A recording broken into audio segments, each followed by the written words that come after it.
One of my favorite things in the world is talking to someone that is so passionate about a topic that I have absolutely no knowledge in.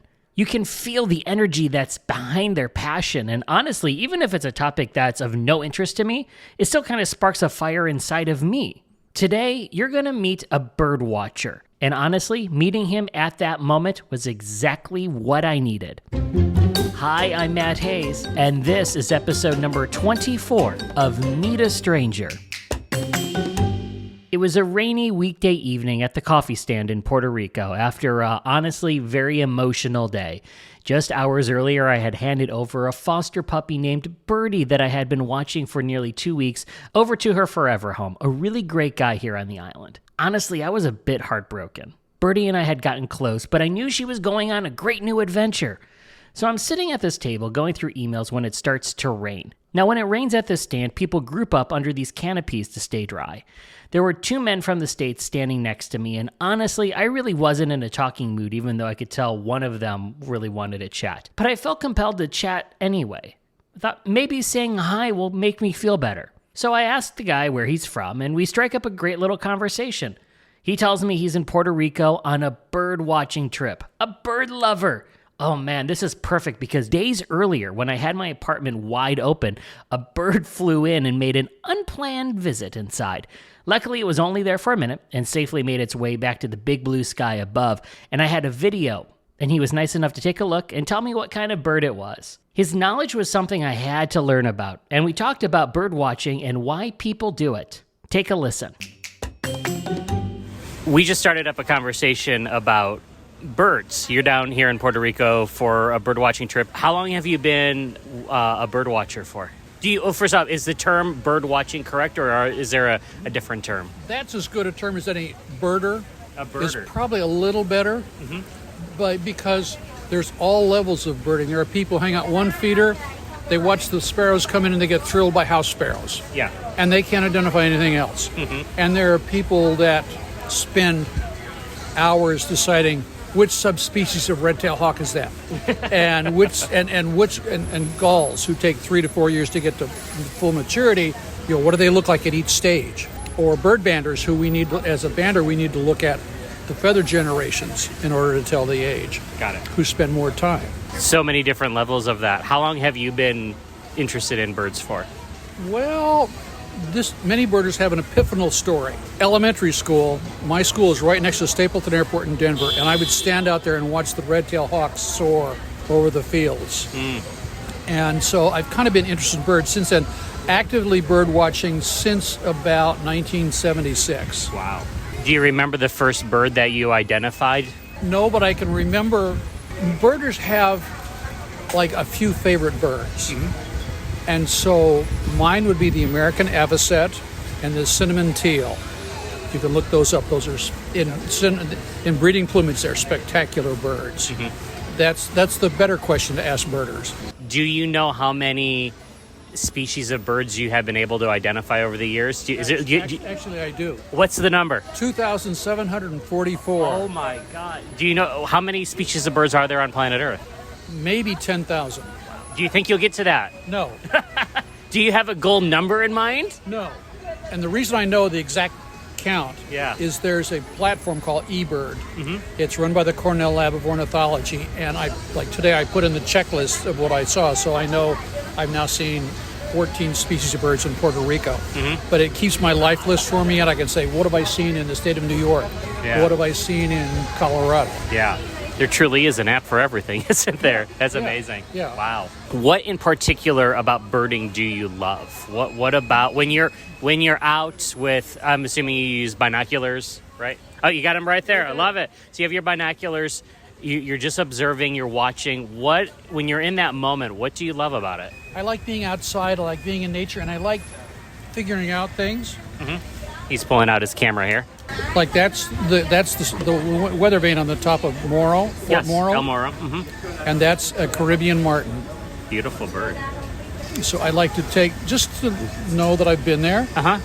It just lets me kind of feel like I'm in touch with things, that I'm still alive. I'm still able to move around, not as fast. I'm 76, but I still keep moving. And it provides me enjoyment. And it's I can do it with groups. I can do it by myself. I can wake up in the morning and say, oh, let's go chase a bird. That's something birders do. Oh, somebody down the way reported a Franklin's gull. Okay, I'm going to drive an hour to go see it. Because that's unusual for a Franklin's gull on the Hudson River. But out west, like, we see those all the time. Besides the act of watching the birds and all, what is it about birds in general that you love? Is it more about the excitement of the thrill of finding one that you haven't seen, or is there something about birds in general that you just love observing about them? Well, often I will go try to see a bird I've seen before, but they may be hard to find. It's almost spiritual. It's like, oh, neat. And like where I live in the state of New York, there are 62 counties, and the State Ornithologic Association, you can turn in your number of checklists each year. So my birding partner and I are the 5th people to document we've seen 100 species of birds in every county in New York. That's amazing. And so it gives us, especially during COVID, it gave us a chance to travel. It gives me an excuse to tourist my own state. And it gives me a reason to tourist Puerto Rico. Yeah. Last time I was in Puerto Rico was 1971 with the Navy.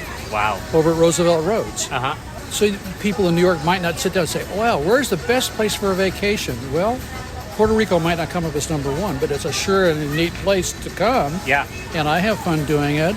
And I get to see places outside the tourist arena. I mean, the cruise ships come in and people walk around for 2 days and they go away. Yep. There's more to Puerto Rico. There's more to everywhere than the harbor. And so I get to see those places. And I get to meet and support local populations. We actively encourage local birders to take command of their environment and the process. These companies I mentioned that run the big tours that I often use, there are also local companies. By us supporting them, it supports the local economy and indigenous people's awareness, and we tap into indigenous knowledge too. Yeah. When I was in Ecuador once, we were with people who were only 50 years away from being contacted by Western civilization, and the young folks, they could walk through the forest and without even binoculars, there's a this, there's a that, and we're going, where? Because they have so much awareness. So it's a chance for me to take it in and be humble. I love that. One final question. You're here on a trip, and you're going to be meeting up with other birders and traveling around Puerto Rico, and I know you told me that you've taken a lot of these trips. So many people crave that kind of sense of community and just a connection, and like you found that with the birder community, and you hang out with fellow birders and all. Talk a little bit about that community and what you learned about yourself or learned about people while spending time with people that love similar interests as you. Oh, that's a tough one, because for me, it's more about myself and my immediate birding circle. It's great to meet. I'll meet people from Victoria, British Columbia, and Toronto, and Albuquerque, New Mexico on this trip. I may never see them again, and some I may keep in contact with them. But it's knowing that if I'm ever in Albuquerque, I can always call so-and-so who I met and like, hey, I'm here. Can you go birding with me? Or yeah. So it's a loose network with this knowledge. We don't talk about politics. We don't talk about religion on these trips, and we don't talk about ivory-billed woodpeckers. I have to ask why.